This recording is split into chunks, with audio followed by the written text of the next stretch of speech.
Hey, welcome to this segment, and today we've got Dr. Kirk with us, and this is really a treat for me to be able to sit down and talk to Dr. Kirk. I know I've had an opportunity to sit down with Jim Sewell last week and kind of talk about what a certified athletic trainer is, and but really talked in depth about your role in that process. But you know, talk to us and tell us, you know, kind of your involvement as the team physician and kind of what you do and how you got started with all this. Yeah, well, a few years back, I came on as a volunteer. I'm a local physician in the area that serves most of these student athletes anyway. So at the time when Tracy Angel was here and Coach Ryan Angel were here, I just offered my help at some point and said, hey, listen, you know, if you need some help on the sideline, I told her of my sports medicine training, and I can certainly help out with your bumps and bruises, basic first aid, some of your concussion protocol stuff and all that, and she was gracious enough to let me come volunteer. And of course, I just started doing whatever I could to certainly help the team. I was very grateful to be there, and as a volunteer, that my role just kind of grew and grew. Then comes along the coaching staff of Coach Helton and them. Right. And I will tell you this, from day one, and I say this a lot about him, I immediately knew that this was a man who, much like Coach Paul Glass, who's here, this was a man who was not just coaching a team, this was a man who was going to be coaching a program. And all of his staff very much saw the big picture. Now the big picture, of course, includes folks like me and you as part of how this whole thing comes together. And I respect that so much, because it wasn't always like that. In athletic training, there used to be the days, and you still see some coaches to where you're the bad guy. They don't want to come to you. They don't want you to tell them their player can't play and this kind of thing. So them to embrace what I added to this. So it's no secret now that in college level programs, most folks not only have athletic training and the orthopedic support, but they also have a general medicine kind of person that is there for the basic medicine things that athletes need. Student athletes are people as well, so certainly they suffer from all the basics of the bronchitises, the strep throats, and these kind of things. Right. Further, again, thinking big picture, this coaching staff really embraced my input on training, on nutrition, on proper stretching and exercise and all of these kind of things, and all of the public health things that I would bring into to help the program go.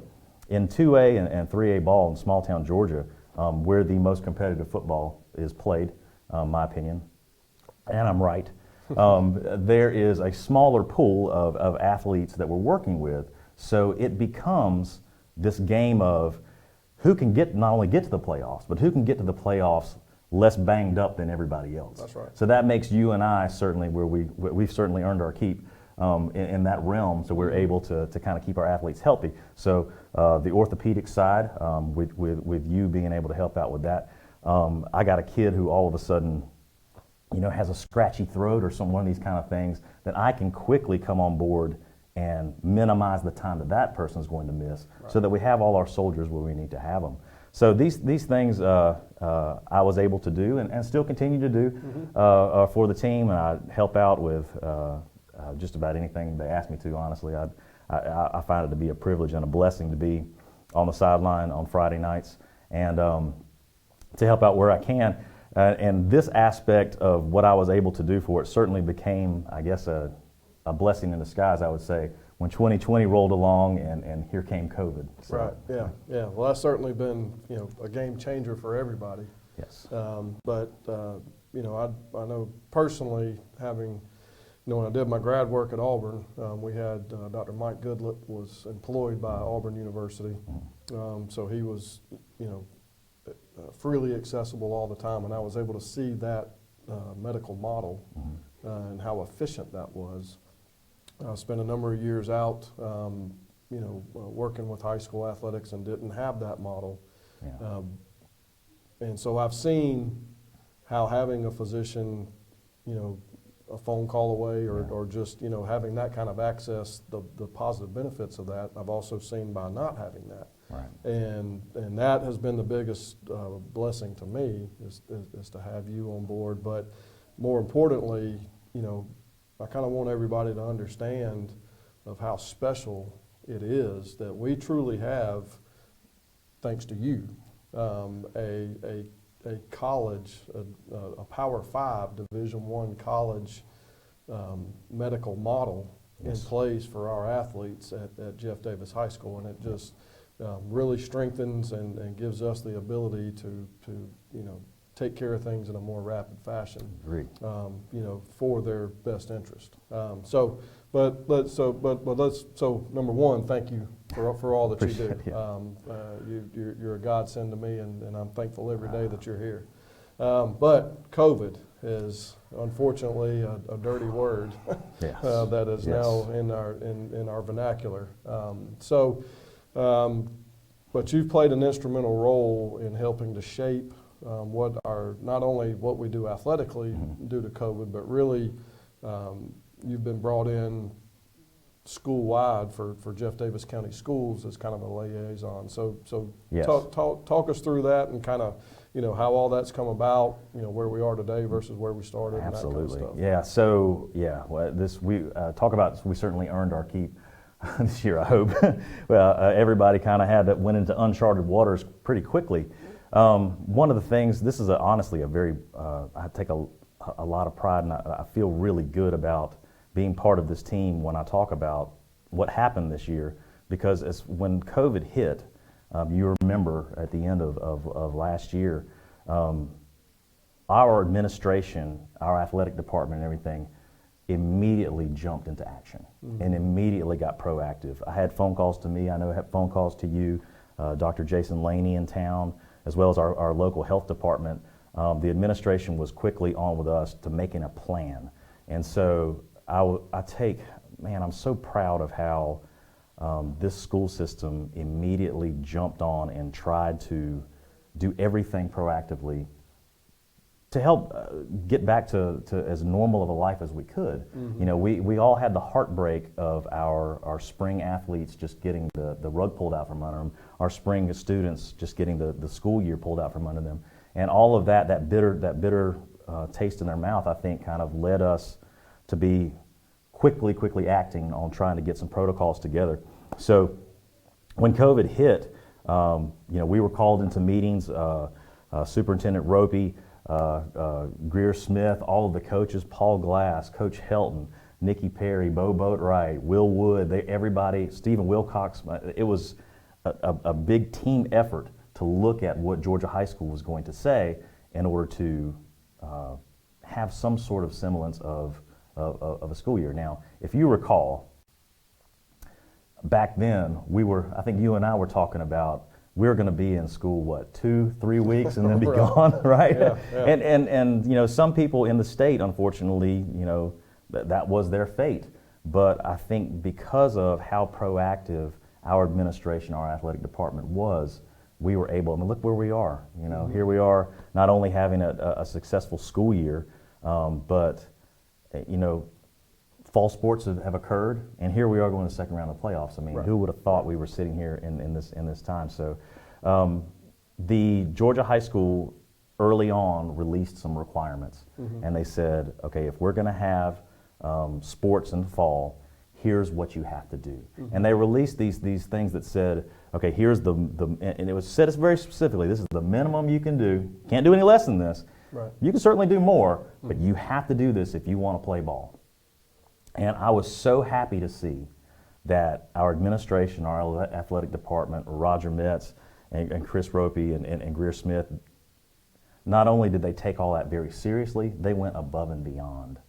And they continue to this day to take everything seriously. I feel like we're in a situation where we're kind of, people are having kind of a COVID fatigue at this point, Right, and don't want to hear about it, and they want to ignore it, and they want to do this kind of thing.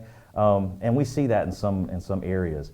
But here, no. I mean, we are still trying our hardest to salvage as much of normal life as we can. Right. And I respect that so much, especially on the athletic side, because you have guys like Roger Metz who whose own son got the rug pulled out from under him in his senior year. So he is very strong about, we are going to do everything we can to do this in a safe way and to do this so that we can salvage some sort of season for them. So the guidelines came out, and we had to do all of these things as far as the things that now become part of our normal life of temperature checks and screening processes and these kind of things.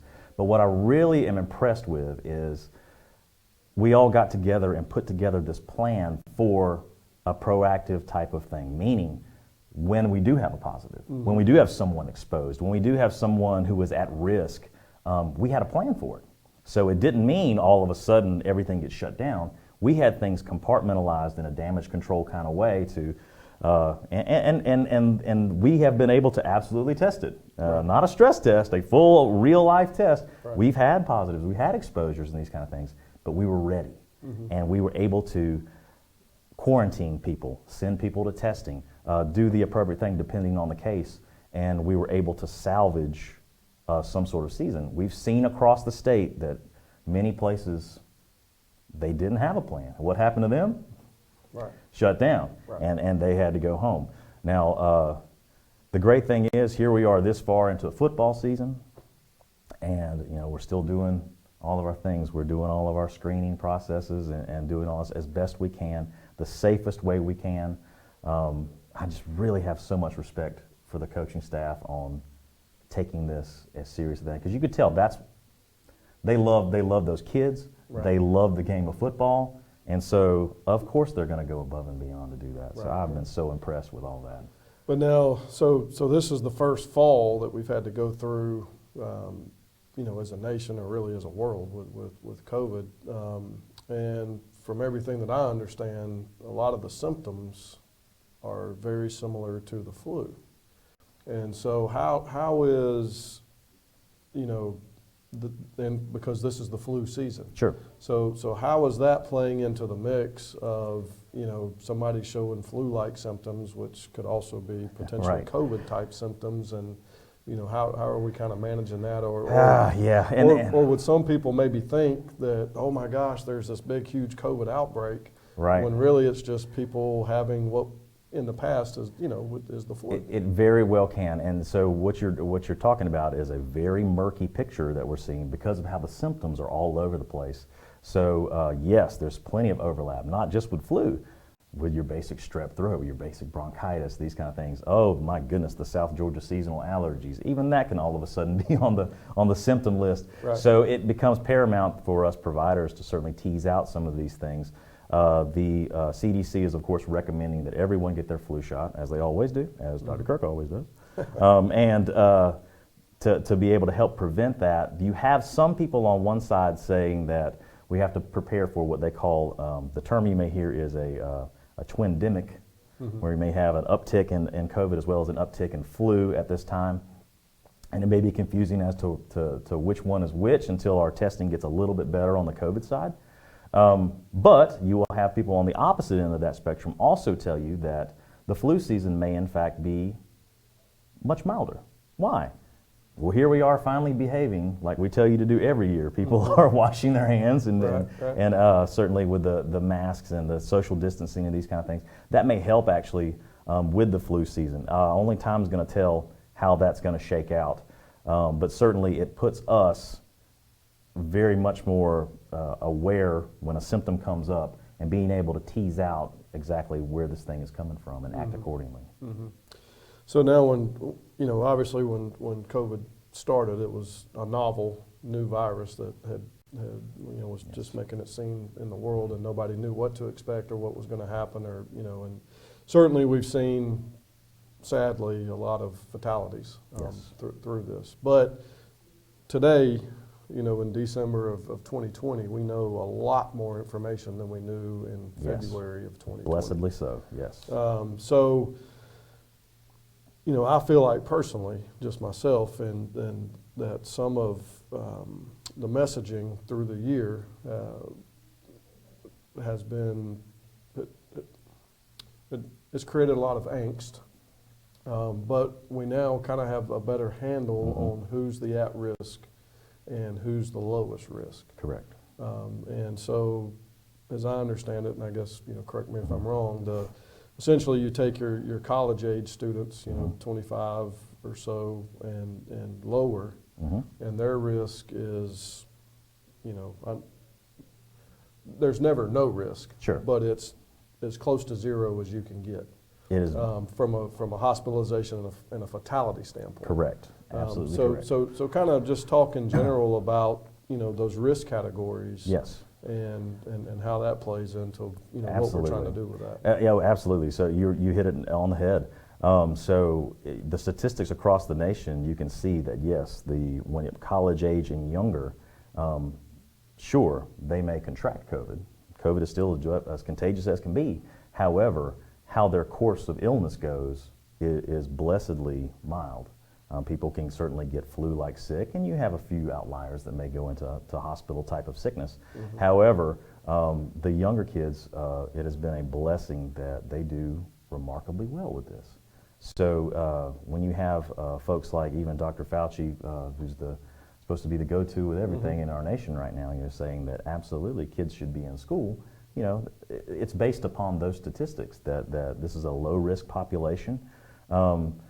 I know that I was asked many times, about the return to school. Oh gosh, what are we going to do about my children? And I was able to, through the health statistics, be able to say, you know what, I'm actually pretty confident about your child doing okay. The more concern would be the contagion kind of thing.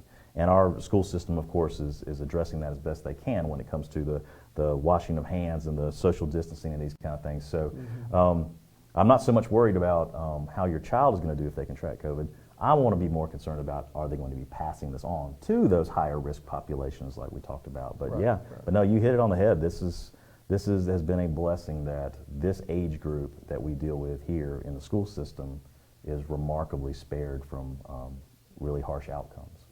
Right.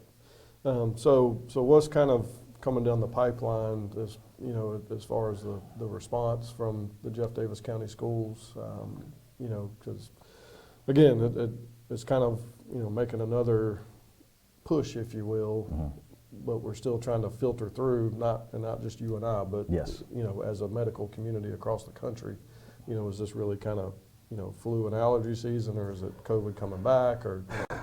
Time will tell, unfortunately. You probably asked the $1 million question right now, and seeing how this is going to shake out. But like I said, you're going to write that check for $1 million. That's right. There's two E's. There's two E's in Weems. We'll have this next interview from our yacht. Yes. So the one thing that I am kind of taking to heart is that with our behaviors and the things that we have adopted as far as public health, with our precautions that we're taking, perhaps we got a handle on the public health side of this and how much things can spread and how we can do as far as what our behaviors can be. I don't like using the term new normal.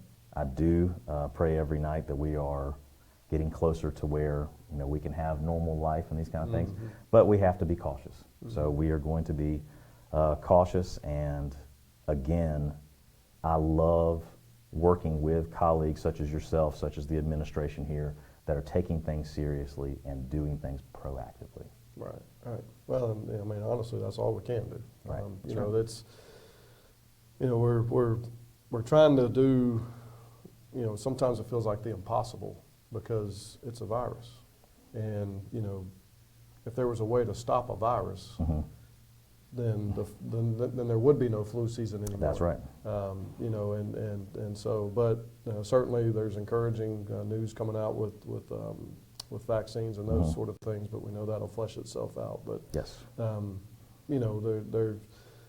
there's no way we're ever going to be able to get it back to or get it to zero cases. But we can try to minimize that, and that's certainly what we're trying to do. Correct. So, but. Well, again, I know I try to thank you as much as I can, but thank you. On behalf of our school system, on our athletic department, me personally, you're just invaluable to what you do here, and I hope the parents, are